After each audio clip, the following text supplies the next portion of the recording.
অভাব নাই। কয়টা শুনবেন? আল্লাহ কসমোলজির কথা বলেছে, অ্যাস্ট্রোলজি কথা। কসমোলজি হচ্ছে সৃষ্টি তত্ত্ব। কসমোলজি কি? সবাই বলেন কসমোলজি কি? আল্লাহ বললেন আওয়ালাম ইয়ারাল্লাযীনা কাফারু আন্নাস সামাওয়াতি ওয়াল আরদা কানাতা রাতকান ফাফাতাকনাহুমা। কাফেররা কি দেখে না মহাবিশ্বের সবকিছু একসাথে মিলে ঝিলে ছিল, বিশাল এক বিস্ফোরণের মাধ্যমে আমি মহাবিশ্ব তৈরি করেছি। সুবহানাল্লাহ। আদিতে শুরুতে কিন্তু সব আকাশ, বাতাস, জমিন, চন্দ্র, সূর্য, নক্ষত্র, গ্রহ, নিহারিকা পুঞ্জ, গ্যালাক্সি, ব্ল্যাক হোল সবকিছু মিলেমিশে একসাথে ছিল। এটার ঘনত্ব ছিল খুব বেশি। মহাবিশ্বের সবকিছু ছিল একটা বিন্দু। এটাকে বিজ্ঞানীরা নাম দিয়েছে দ্য সিঙ্গুলারিটি, মহা একত্ব। এরপর একটা প্রচন্ড বিস্ফোরণের মধ্য দিয়ে মহাবিশ্ব সৃষ্টি হয়েছে। এটার ওরা নাম দিয়েছে বিগ ব্যাং থিওরি। কি নাম? স্টিফেন হকিং মারা গেছে না, সবচেয়ে বড় পদার্থবিজ্ঞানী ছিল। সে একটা বই লিখেছে, from the brief history of time, a brief history of time from big bang two black hole. সেখানে সে প্রমাণ করেছে কোরআনের এই আয়াত, কানাতা রাতকান, মহাবিশ্বের সবকিছু একটা বিন্দু ছিল। চাঁদ, সূর্য, গ্রহ, তারা সবকি ছিল। কথা বলেন, সবাই বলেন। একটা মাত্র বিন্দু ছিল। আল্লাহ বলেন, don't the disbeliever observe that the heavens and earth were joined together, then I separated with a gigantic sound, explosion. সব একসাথে ছিল, চাঁদ, তারা, আকাশ, নদী, নালা সব একসাথে। তারপরে একটা বিকট বিস্ফোরণের মধ্য দিয়ে পৃথিবী হয়েছে, এ চাঁদ হয়েছে, চন্দ্র হয়েছে, সূর্য হয়েছে, মহাবিশ্বের সবকিছু এই মহাবিস্ফোরণের মধ্য দিয়ে হয়েছে। চিৎকার করে পড়েন আল্লাহু আকবার। এই যে ছোট্ট পৃথিবীতে আমরা বসে আছি, এই পৃথিবীর চেয়ে সূর্য 13 লক্ষ গুণ বড়। চিল্লায় পড়েন আল্লাহু আকবার। এটা কি বাড়ির কাছের কথা? 13 লক্ষ গুণ বড়, কল্পনা করা যায়? তার মানে কি সূর্যই সবচেয়ে বড়? না, সূর্যের চেয়ে অনেক বড় বড় তারা আছে। ব্যাটেল জিউস নামে একটা তারা আছে মহাকাশে, যেটা যে সূর্য পৃথিবীর চেয়ে 13 লক্ষ গুণ বড়। এই ব্যাটেল জিউস তারা সূর্যের চেয়ে 33 কোটি গুণ বড়। এই ব্যাটেল জিউস তারাটাই কি সবচেয়ে বড়? না, এর চেয়েও কত বড় তারা যা আছে কোনো হিসাব নাই। এরকম বিশাল বিশাল তারা ঘুরতে ঘুরতে মাওয়াকিউন নুজুম, ব্ল্যাক হোল নামে একটা রেঞ্জ আছে। এই রেঞ্জের মধ্যে যদি ঢুকে যায়, ছোট্ট বাচ্চার মুখে চকলেট দিলে বাচ্চা যেমনি চকলেট চুষে খেয়ে ফেলে, এই বিশাল বিশাল তারাগুলো ব্ল্যাক হোলের মধ্যে ঢুকলে এক মুহূর্তের মধ্যে নিঃশেষ হয়ে যায়। চিল্লায় পড়েন আল্লাহু আকবার। এজন্য আল্লাহ বললেন, ফালা উকসিমু বিমাওয়াকিউন নুজুম, এই তারকা নিঃশেষ হওয়ার যে জায়গাটা, এই জায়গার কসম আমি কোরআনের মধ্যে খেলাম। এই ব্ল্যাক হোলের রেঞ্জের ভেতরে তারা আসলে মুহূর্তের মধ্যে নিঃশেষ বানিয়ে দেয় কে? একটা তারার চেয়ে আরেকটা তারা বড়। এরকম হাজার কোটি তারা মিলে আমাদের গ্যালাক্সি। এই গ্যালাক্সির নাম হচ্ছে মিল্কি ওয়ে। কি নাম? আমাদের গ্যালাক্সির নাম কি? সবাই বলেন তো। Milky way. কি নাম? এরকম একটা গ্যালাক্সি না, লক্ষ কোটি গ্যালাক্সি আছে। আমাদের গ্যালাক্সির পরে সবচেয়ে কাছের গ্যালাক্সির নাম অ্যান্ড্রোমেডা। কি নাম? এই অ্যান্ড্রোমেডা গ্যালাক্সি আমাদের গ্যালাক্সি থেকে 2.5 মিলিয়ন লাইট ইয়ার দূরে, মানে 25 লক্ষ লাইট ইয়ার। সুবহানাল্লাহ কইবেন না? আলোর গতি হচ্ছে পৃথিবীতে সবচেয়ে বেশি বর্তমান সময় পর্যন্ত, জানেন? সেকেন্ডে কত মাইল? 1,86,000 মাইল। এক সেকেন্ডে আলো ছুটে 1,86,000 মাইল বেগে। এত বেগের কোন প্লেন বা রকেট নিয়ে যদি আপনি আমাদের গ্যালাক্সি থেকে মিল্কি ওয়ে থেকে অ্যান্ড্রোমেডাতে যেতে চান, তাহলে আপনার 25 লক্ষ বছর লেগে যাবে। সুবহানাল্লাহ বাড়িতে যাই বলেন। এরপর আল্লাহ বললেন, ওয়াস সামাআ বানাইনাহা বিআইদিন ওয়া ইন্না লামুসিউন, আকাশ আমি বানালাম, গ্যালাক্সি আমি বানালাম। বানানোর পর থেকে সবগুলোর আমি প্রশস্ত করতে শুরু করে দিলাম। সব ছিল ক্ষুদ্র, একটা বিন্দুর মধ্যে আমি বিস্ফোরণ করলাম একটা আওয়াজ দিয়ে। আওয়াজটা ছিল কুন। আওয়াজটা ছিল কি? জোরে কোন, আবার কোন। কুন ফায়া ইন্নামা আমরুহু ইযা আরাদা শাইআন আন ইয়াকুলা লাহু কুন ফায়াকুন। আল্লাহ যখন কিছু করতে চান শুধু বলেন কুন, শুধু বলেন বি। কুন মানে বি, ইট ওয়াজ, এটা হয়ে যায়। হাও বলতে দেরি। এই মহাবিস্ফোরণের নেপথ্যে যে শব্দটা ছিল সেটা ছিল কুন। সেটা ছিল কি? আল্লাহ কুন বলতে দেরি, মুহূর্তের মধ্যে বিগ ব্যাং, বিশাল এক্সপ্লোশন। তারপর থেকে মহাবিশ্ব ছড়াচ্ছে। আল্লাহ বলছেন এই কোরআনের ভেতরে বলে দিয়েছেন, ওয়া ইন্না লামুসিউন, আমি এই মহাবিশ্বকে, এই গোটা ইউনিভার্সকে আমি প্রতিনিয়ত সম্প্রসারিত করছি। প্রতিনিয়ত এটা বড় হচ্ছে, সম্প্রসারিত হচ্ছে। চিল্লায় বলেন আল্লাহু আকবার। আজ থেকে মাত্র 20 বছর আগে এটা তারা আবিষ্কার করেছে। এই 1998 সালে তারা আবিষ্কার করেছে সুপারনোভা কসমোলজি প্রজেক্ট। এই সুপারনোভা কসমোলজি প্রজেক্টে তারা এই সিদ্ধান্তে এসেছে যে মহাবিশ্ব কোন নামক এক বিস্ফোরণের পর থেকে যে সম্প্রসারিত হচ্ছে, আজ পর্যন্ত এটা শুধু বাড়ছে আর বাড়ছে, অ্যাক্সেলারেটিং হচ্ছে, এক্সপান্ডিং হচ্ছে, এটা কমছে না, কিয়ামত পর্যন্ত এটা বাড়তেই থাকবে। চিৎকার করে পড়েন আল্লাহু আকবার। এজন্য আল্লাহ বললেন ইয়াসিন ওয়াল কোরআনিল হাকিম, বিজ্ঞানময় প্রজ্ঞাময় কোরআনের শপথ। এই কোরআনের ভেতরে আমি কসমোলজির কথা বলেছি, অ্যাস্ট্রোলজির কথা বলেছি, জিওলজির কথা বলেছি, ফিজিক্সের কথাও বলেছি। সুবহানাল্লাহ। ফিজিক্স মানে কি? পদার্থ। পদার্থের সবচেয়ে বড় উপাদান হচ্ছে লোহা। লোহার কথা কিন্তু কোরআনে নাই। আছে? কই আছে? হ্যাঁ, সূরাতুল হাদিদ, লোহার নামে একটা সূরা দিয়েছে আল্লাহ কোরআনে। সুবহানাল্লাহ পড়বেন না?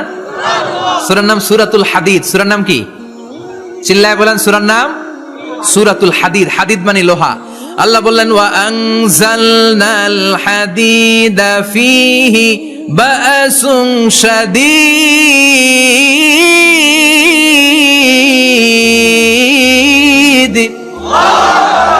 ওয়া আনজালনাল হাদিদ ফীহি বা'সুন শাদীদ, আমি লোহা নাজিল করলাম আর লোহার ভেতরে আমি ভয়ঙ্কর শক্তি ঢুকাইয়া দিলাম। সুবহানাল্লাহ। ফীহি মানাফিউ লিন-নাস, লোহার ভেতরে মানুষের জন্য অনেক কল্যাণ আছে। সুবহানাল্লাহ। লোহা ছাড়া পৃথিবীতে কিছু হয়? আংটি বানাতে লোহার দরকার আছে না নাই? ঘড়ি বানাতে, গাড়ি বানাতে, বাড়ি বানাতে, মোবাইল বানাতে, হেলিকপ্টার, প্লেন, রকেট, মাইকের স্ট্যান্ড। সুবহানাল্লাহ কোন? এমন কোন জিনিস নাই যেটার মধ্যে লোহা লাগে না। এজন্য আল্লাহ বললেন এই লোহার নামে আমি একটা সূরা ডেডিকেট করলাম, ওয়া আনজালনাল হাদিদ ফীহি বা'সুন শাদীদ। আমি লোহাকে নাজিল করেছি। আল্লাহ বলেছেন, খেয়াল করে শব্দটা শুনেন, ওয়া আনজালনাল হাদিদ, আমি লোহাকে উপর থেকে নাজিল করেছি। কি করেছি? কথা বলেন। তার মানে লোহা পৃথিবীতে ছিল না, নাজিল করছে কে? লোহা পৃথিবীতে ছিল? পৃথিবীতে ছিল। পৃথিবীতে থাকলে নাজিল করবেন কেন? এই যে কোরআনটা পৃথিবীতে আগে ছিল, নাজিল করছে কে? কোন ফেরেশতাকে দিয়ে? সাইয়েদনা জিবরাইল। কোন নবীর উপর? বিশ্বনবী মুহাম্মদুর রাসূলুল্লাহ। আল্লাহু আকবার। তার মানে ওহী পৃথিবীতে ছিল না, আল্লাহ উপর থেকে নাজিল করেছেন। নুজুল মানে উপর থেকে নিচের দিকে আসা। এই নুজুল শব্দ ব্যবহার করে আল্লাহ বললেন ওয়া আনজালনাল হাদিদ, লোহাকে আমি নাজিল করেছি। তার মানে লোহা পৃথিবীর উপাদান নয়, লোহা এসেছে উপর থেকে। কোন সুবহানাল্লাহ। বিজ্ঞানীরা, পদার্থবিদ যারা গবেষণা করে এটাই পেয়েছেন, লোহা আসলে পৃথিবীর না। লোহা পৃথিবীতে উৎপাদন করা হয় নাই।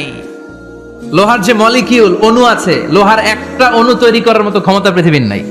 ইভেন এই সৌরজগতের কোনো কিছু নাই। সূর্যের তাপেও লোহা তৈরি হতে পারে। লোহার ছোট্ট একটা অণু তৈরি করতে কমপক্ষে 1 কোটি ডিগ্রি সেলসিয়াস তাপের প্রয়োজন হয়। তার মানে এটা পৃথিবীর কোনো উপাদান নয়, এটা আনজালনাল হাদিদ। আল্লাহ বলেন মহাবিস্ফোরণের কারণে গলিত অন্য কোন তারার ভেতর থেকে লোহার উপাদান আমি পৃথিবীর ভিতরে এনে ঢুকিয়ে দিয়েছি। তার মানে পদার্থের কথা কোরআনে আছে না নাই? সুবহানাল্লাহ কইবেন না? এরপরে বায়োলজির কথা আছে না নাই? বায়োলজিক্যাল অ্যাসপেক্ট অফ মাউন্টেন্স, কেমন করে পাহাড়ি রেঞ্জ তৈরি হলো, আছে না নাই? ওয়াজআলনাল জিবালা আওতাদা, পাহাড়কে আমি পেরেক মেরে দিয়েছি। ওমিয়া কাঠের ভেতরে যখন পেরেক মারেন, পেরেকের বেশিরভাগ অংশ কাঠের ভেতরে ঢুকে যায়, উপরে দেখা যায় সামান্য, ঠিক কিনা? তো লোহা যদি আল্লাহ পেরেক মারেন, উপরে যা দেখা যায় এটা সামান্য, আসল পাহাড় তো মাটির নিচে।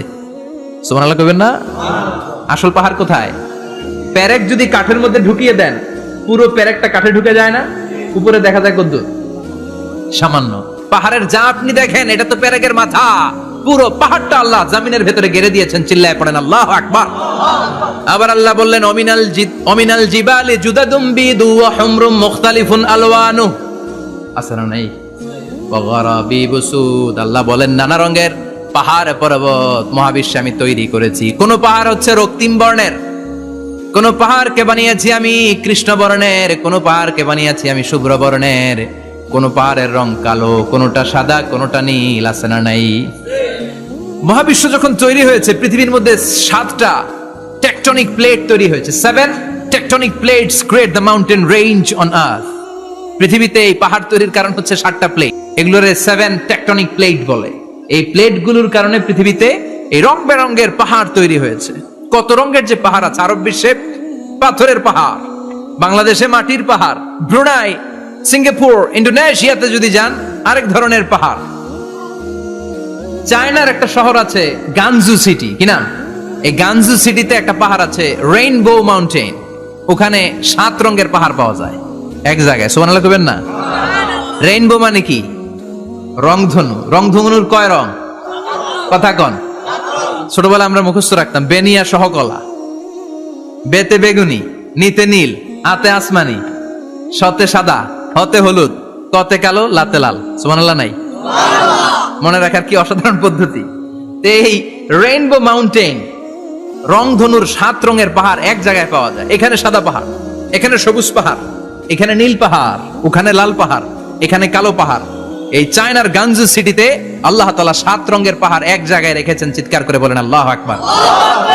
তার মানে বায়োলজির কথাও কোরআনের ভেতরে আছে না নাই? এরপর আল্লাহ বললেন কেমন করে আকাশ থেকে আমি পানি নাজিল করে, এটাও কোরআনে আছে না নাই? আমরা ছোটবেলা পড়েছি ওয়াটার সাইকেল, হাইড্রোলজিক্যাল সাইকেল, কেমন করে সূর্যের তীব্র তাপ সাগর থেকে পানিকে জলীয় বাষ্প করে উপসে নেয়, উপরে নিয়ে সেটাকে পুঞ্জীভূত করে দেয়, ঘনীভূত করে দেয়, মেঘ হয়ে যায়, সেখান থেকে ঝিরি ঝিরি ঝিরি ঝিরি বৃষ্টি পড়ে। আছে না নাই? ওই বৃষ্টি পেয়ে আল্লাহর কাছে দোয়া করে না? বিশ্বনবী বলেন রহমতের বৃষ্টির নিচে দাঁড়িয়ে কেউ যদি হাত তুলে দোয়া করে, ওই দোয়া কবুল করে কে? আবার আকাশের মধ্যে মেঘের ঘনঘটা দেখলে বিশ্বনবী পেরেশান হয়ে যেতেন, হয়রান হয়ে যেতেন, আর আল্লাহর কাছে বলতেন আল্লাহ এই মেঘ দিয়ে তুমি আমাদেরকে আযাব দিও না, তুমি আমাদেরকে গজব দিও না, তুমি আমাদেরকে শেষ করে দিও না, এই মেঘ থেকে তুমি আমাদেরকে রহমতের বৃষ্টি দাও। পড়ে না আমিন।